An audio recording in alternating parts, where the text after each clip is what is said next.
biarkan hakim yang memutuskan. Karena ketika saya bikin laporan, tentunya bukan saya lagi yang bekerja untuk berdamai dengan perkara. Biarlah hakim yang memutuskan. Dan saya nggak akan pernah, kalau udah bikin laporan polisi, nggak pernah saya cabut.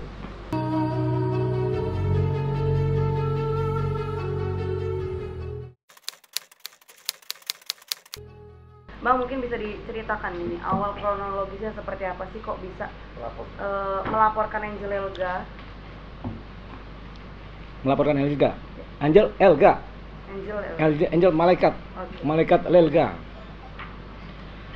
Awalnya sih saya nggak mau melapor ya, karena saya bukan tipe orang yang melaporkan orang yang saya kenal. Orang yang saya dekat saya nggak mau melaporkan. Tapi kemarin itu mendadak Tata nangis-nangis ke saya. Ini Tata nih laki loh, tapi nangis. Bang, gitu, bunyinya gitu ya.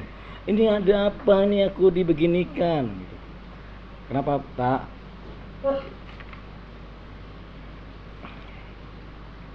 Gini bang, ini lihat aja di Instagramnya Angel, aku dibeginikan, mamaku dibegini-beginikan. Loh, kenapa emangnya?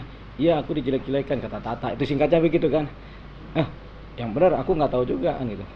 Belakangan nggak berapa lama kemudian ada orang ngelapor ke aku, si Angel mainin isu Sarah ke aku, seolah-olah aku menghina agama.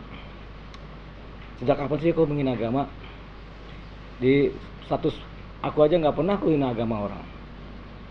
Ternyata keluarlah cerita bahwasanya chattingan WA aku dengan dia secara pribadi diekspos ke publik. Dalam hati aku, bukan dalam hati juga, dalam hati dan di luar hati, wah goblok nih orang. Jadi pidana dong, undang-undang ITE dilanggar.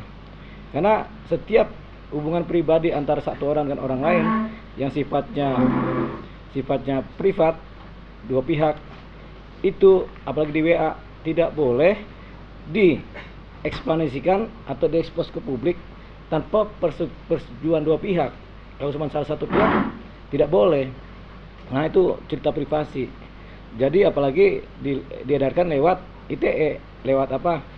Alat elektronik, di mana penyebarannya begitu masif, seketika dan sekaligus menjangkau seluruh Indonesia. Nah, itulah niatannya terjadi, di mana niatannya adalah untuk mendiskreditkan atau untuk menjelek-jelekan atau untuk mencemarkan nama baik seseorang. Kebetulan yang dicemarkan adalah saya. Saya tentunya melihat ketika dia punya Instagram masih terbuka, kalau ada netizen berprasangka negatif semua, tentunya terjadilah pencemaran nama baik. Kalau netizen berprasangka positif semua, tidak terjadi pencemaran nama baik. Karena pencemaran nama baik itu kalau orang akhirnya melihat kita secara negatif. Nah, ketika saya cek di datanya Angel kemarin masih ada, itu isinya negatif semua, hampir semua negatif. Namanya netizen kan, orang dikasih cekokan begitu ya negatif. Sampai ada yang orang-orang agama juga yang merasa beragama juga merasa tersinggung. Ya saya nggak peduli itu, ya, karena hukumnya setiap chattingan dua pihak kalau untuk mau dieksplanasikan, dipublikasikan kepada publik, itu harus persetujuan bersama. Kalau salah satu tidak menyetujui, tidak bisa. Nah, itu menjadi pidana. Makanya saya langsung bilang, oh ini pidana. Saya kan paling cepat kalau melapor. Kerja saya itu tiap hari melaporkan orang aja sebenarnya. Setelah abang melaporkan, ada ini dari Angel mengembalikan beberapa dana atau memang sama sekali belum? Begini, Angel kan ngakunya kalau dari manajernya di Amerika. Ya. Aku kan orang intelijen. Aku tinggal telepon tim senyap aku. Di mana posisinya bro? Di Pangkalan, di Cinere, iya kan? Di rumahnya. Kedut-kedutnya di mana? Di rumahnya. Orang gila. Ngakunya di Amerika. Sekarang pun aku cek bisa nih, ya kan? Tapi belum ada pengembalian dana satupun, sepeser pun bang. Ya juga baru juga tadi. Ya kasihan Angel dong. Kan juga baru kita laporan kemarin, masa udah langsung dikembalikan lagi? Jangan dulu dong, kasihan dong. Kasih kesempatan dia napas, kesempatan dia mikir, kesempatan dia nangis, kesempatan dia keluh kesah, kesempatan dia bikin skenario. Bang akan membuka pintu maaf atau perdamaian nggak sih dengan Angel? Begini, kalau dalam ilmu kehidupan, saya ini paling mudah meminta maaf. Ya. Anda minta maaf sekarang, saya maafkan. Besok Anda minta maaf, Anda bilang, bang, saya mau minta maaf besok, saya maafkan sekarang. Karena perintah Tuhan saya begitu. Tapi ketika ini udah menjadi persoalan hukum, saya harus patuh sama prosedur hukum. Ketika udah menjadi persoalan hukum ini harus sampai selesai. Karena saya ketika berani ngambil keputusan menjalankan suatu hal menjadi hal hukum, ya kita jalankan sampai selesai menjadi persoalan hukum. Artinya sampai sidang.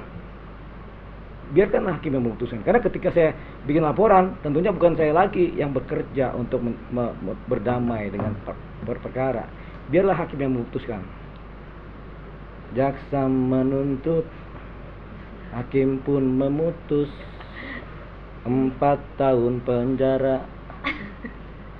Penipuan terjadi. Ya, penipuan kan 4 tahun. Kalau penipuan dengan penggelapan kan masuk 5 tahun kan. Tapi kan kita penipuan aja lah. Oke, belum.